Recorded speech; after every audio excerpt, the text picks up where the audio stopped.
nachos, and welcome to America's favorite semi-pro football show, Major League Minor. A show that's unlike any other show in America that covers semi-pro football. A show that's not covered by some left-wing wacko or some fake news organization. I'm your host. Follow us on Facebook, Instagram, and our Twitter account. Also, well, we do have a YouTube account at Major League Minor Shows. Week 6 was full of blowouts. More blowouts than a daycare center. But it did provide some really close matchups in the MPFL. For all this, including your scores, highlights with Chiseled Adonis, and your predictions right after this. Light them up again, baby.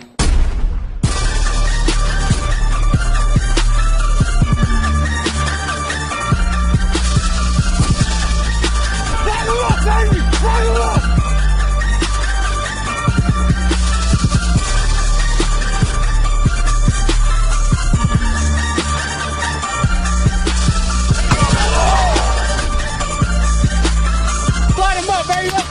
up, baby! Light them up! Week 6 in the PAFA was more lopsided than a one-legged baggage handler. For more on this, let's go check the scores and rankings brought to you by Developmental Football USA.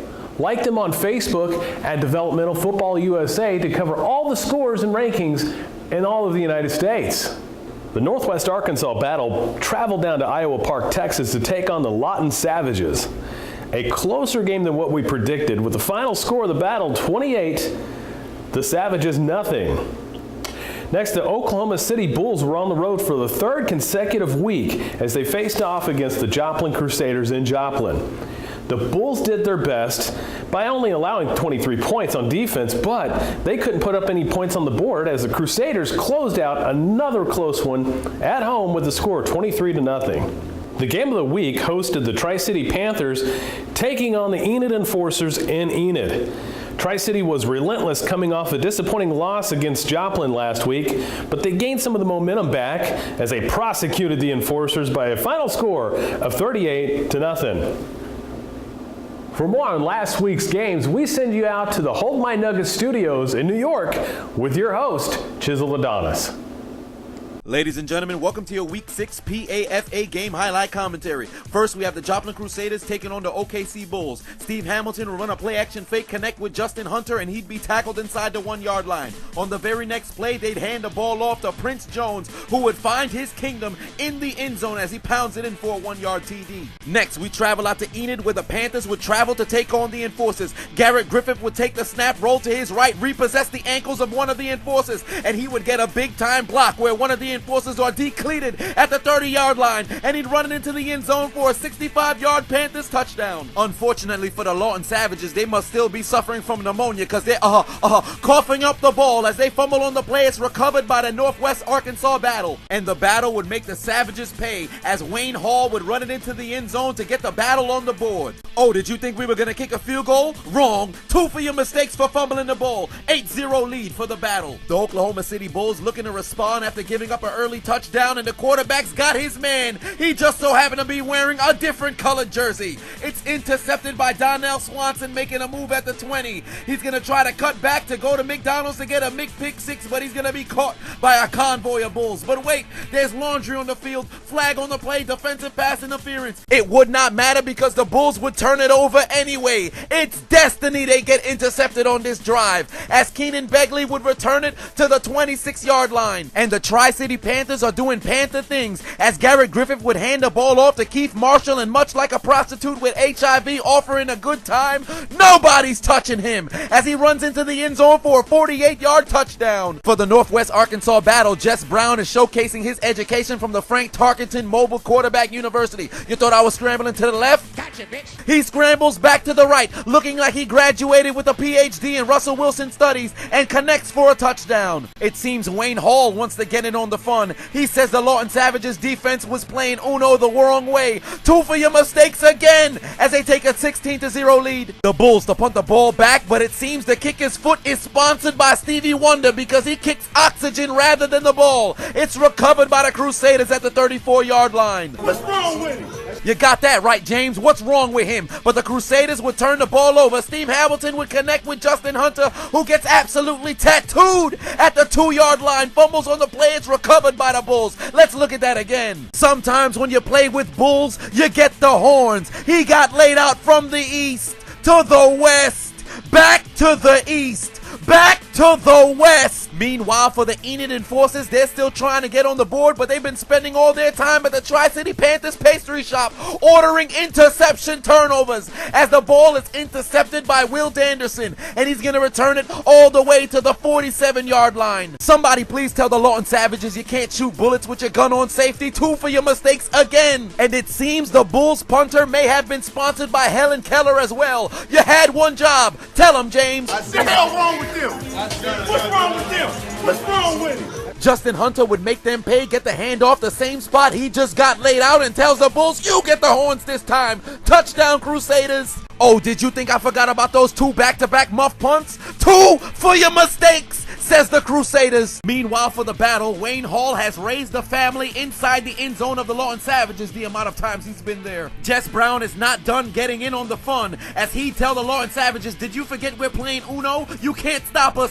What does that mean? 2 for your mistakes. Meanwhile, for Tri-City, Griffith takes the snap, connects with Daniel Knight, and he turns into Trey Songz. Ooh, I'm about to dive in. Touchdown, Panthers. The Crusaders in the red zone yet again. Terrell Johnson takes the snap and he's dialing up voicemail because he's calling his own number and runs it into the end zone for another Crusaders touchdown. You call yourself the OKC Bulls? More like the OKC Cupcakes. You know what you get for that? 2 for your mistakes. For the Bulls, the Enforcers and Savages, call them Dunkin' because all they scored was donuts. Take out your Metro cards and get aboard the L train.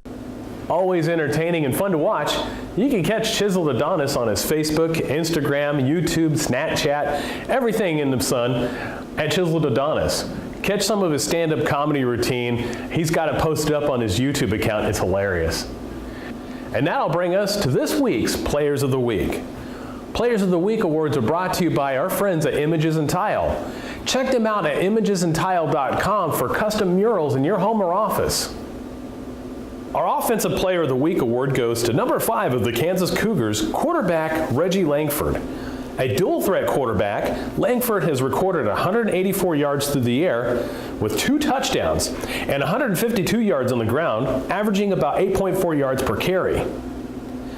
Our Defensive Player of the Week is number 93, defensive lineman of the Joplin Crusaders, Spencer Gatewood.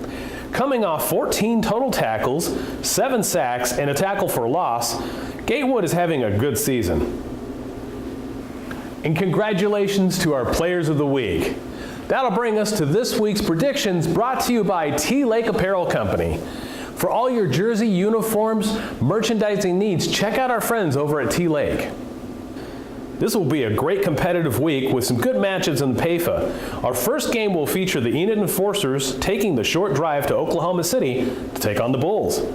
Both of these teams have had a tough year so far, but it'll still be a close game, but we have the Bulls winning this one at home with a score of 21-17. Another great matchup sure to be a grinder and battle for supremacy, the Oklahoma City Jaguars will face off against the number 2 Kansas Cougars. The Jaguars have the number 1 offense in the league, totaling 189 points on the season. Meanwhile, the Cougars have only allowed 20 points in the whole season. A battle of offense versus defense this week. You're going to want to see this one if you're close by. But in a close one, I have the Jags winning this one by a score of 35-28. And that will bring us to this week's Game of the Week.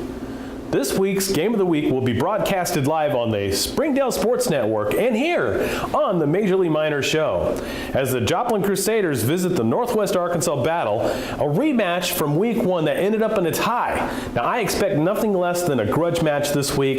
It's a tough call, but we think Joplin might get this one by a score of 21-17. And a special thanks goes out to our friend Raydale Cassis with providing us some great graphics with all of our predictions this week.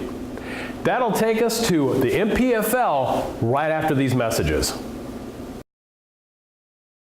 Whether it's 3 in the morning or 3 in the afternoon, Thunder Bail Bonds is here for you. We understand that you are facing one of the most difficult situations you or your loved ones may have ever dealt with. We will do everything in our power to make sure you or your loved ones are released from jail as soon as possible. Thunder Bail Bonds is the highest reviewed bail bonds company in the Oklahoma City metro area. Give us a call today to find out why, or check out our additional videos and content. Call your always timely, professional, and courteous bail bondsman, Frank Deloger, 24 hours a day, 7 days a week. Week 6 in the NPFL had its fair share of blowouts and some really tight games. So with that, let's go to last week's scores and rankings. So let's start with the number 1 North Texas Stampede. They have taken over the NPFL and continue its blitzkrieg by destroying the North Texas Raptors by a final score of 48-0. The number 2 Texas War Eagles hang on by a wing and a prayer by defeating the Metroplex Pride 16-6. The Dallas Vikings continue its conquest by slaying the West Texas Outlaws 58-8. In a close one, the West Texas Drillers squeaked by the Amarillo Horned Frogs 16-14. Trying to climb out of the cellar and back into contention, the Texas Bullets managed to stop the bleeding and defeated the Denton County Rhinos 16-15. A close one in New Mexico as the Otero Desert Dogs took care of business and shot down the Lubbock Liberty Eagles by a final score of 38-32. And finally, the DeSoto Tarantulas bounced back and stopped the DFW Reign by a score of 37-6. And that'll take us to this week's predictions brought to you by Recon Security Services. Don't go unprotected at your next event. Contact the pros at Recon. Some great matchups this week, starting with the Dallas Vikings stepping up to the North Texas Stampede. I think the Stampede continue to roll with a final score of 28-17. That takes us to the West Texas Drillers traveling all the way to the West Texas Lions. The Lions will continue the roar and they will win this one 31-20. The Metroplex Pride should dominate Northeast Texas as they beat the Raptors on this one by a score of 21-10. An easy one for the Denton County Rhinos. They should bounce back on this one and defeat the Arlington Mustangs 56-0 in a blowout. The War Eagles will get some separation this week also as they'll defeat the DFW Reign 32-10. In a close one, Amarillo should pull this one off and get a win by defeating the Otero Desert Dogs by a score of 20-14. Another tight one, DeSoto, the Tarantulas. They should have this one. They should have enough fuel in a tank to jam the Bullets by a score of 24-14. And that'll take us to this week's NPFL Game of the Week. Now, in a huge battle between East and West, the Vipers will test their mettle as they take on the West Texas Pride. But only one team shall stake claim to this one, and I think the Vipers should come away with the Battle of Texas by a final score of 24-20. And for more on insight in the NPFL and football in general, we send you to the CEO of the NPFL, J.C. Kimmey. Thanks again for having me, Chris. Always a pleasure to be on with you guys there at Major League Minor. And I wanted to talk about looking at past results in order to predict the future, if you will, using empirical data in order to identify and then isolate trends that you can use for your plan of attack going forward. Now, so many times at our level, because of the high attrition, players coming and going, teams coming and going, teams moving leagues and so forth, we don't often get a very clear picture by looking back at the past because, let's face it, it's different people, different players, different times, different situations, different leagues. But one of the things that I've been able to do, one of the trends I've been able to spot since the inception of the NPFL, starting with the 2010 season, is that obviously travel is a very hot topic because of the expense, because of the perceived competitive imbalance for the traveling team when they do go on the road. One of the trends that I have observed here in the NPFL is that, man, the teams have changed from year to year that come over here. But I tell you what, by and large, they are road warriors. If you go back and look at the very first championship game that we had in 2010 in San Antonio, we had it there to be centrally located in the state. We had teams down in the valley in Corpus Christi and Edinburgh and so forth. And we also had our all-star game there. So we wanted to be centrally located to draw on, the different regions of the league at that time so we could have good participation in the all-star game. It just so happens in that championship game, San Antonio, the site of it, the San Antonio Warriors also made the championship game. So this was a home game for them. In that game, the Wichita Falls Vipers traveled 7 hours and got the win in San Antonio. The following year, the script was flipped with the exception of the fact that it was the West Texas Drillers who were in the championship game, which was in Midland, and the San Antonio Warriors were making a 7-hour trip to Midland in order to play this game against the Drillers, which was a home game for them. And the Warriors were able to come out on top with the win in that one. Look no further than more recent times, such as last year, when the Texas Bullets made a trip down to Austin and played the now two-time champion Austin Vipers and got the win down there. And then those same Austin Vipers came up to the DFW area and beat a very good War Eagles team in the Dallas-Fort Worth area. And then those same War Eagles turned around a couple of weeks later and went down to Austin, and they got a win. You look at last year's playoffs. The Denton Rhinos made a trip out to Midland to play the West Texas Pride. They came back with a big rally at the end and got a win out there again on the road. You look at this year, and that same West Texas Pride unit has gone out to New Mexico, near El Paso, and gotten a win out there on the road. Again, a very tough place to play against a good team. They also went up to Lubbock and got a win on the road there against a very good Liberty team. You really want to talk about travel and going on the road and winning. The West Texas Lions from out of El Paso went to Lubbock and Amarillo in back-to-back weeks. Now, these are 7 and 8 hour trips, boys and girls, and got wins in both of those. So, while empirical data may be a slippery slope at our level, there are some trends that we can point to, and one of the ones that I want to point to is the fact that NPFL teams always believe that the best team will win regardless of venue and have no problem at all going on the road, and not only going on the road, but going on the road and winning. Thanks again for having me, Chris. Again, check out www.thempfl.com. I will see you guys next week. This is JC Kimmy, CEO of the NPFL, signing off. And thank you, JC, for your insight, always entertaining and always great knowledge that you bring to the table. Well, folks, that wraps up our show this week. Be sure to continue to watch us next week as we cover the scores, highlights, predictions, and everything in between on the next Major League Minor show.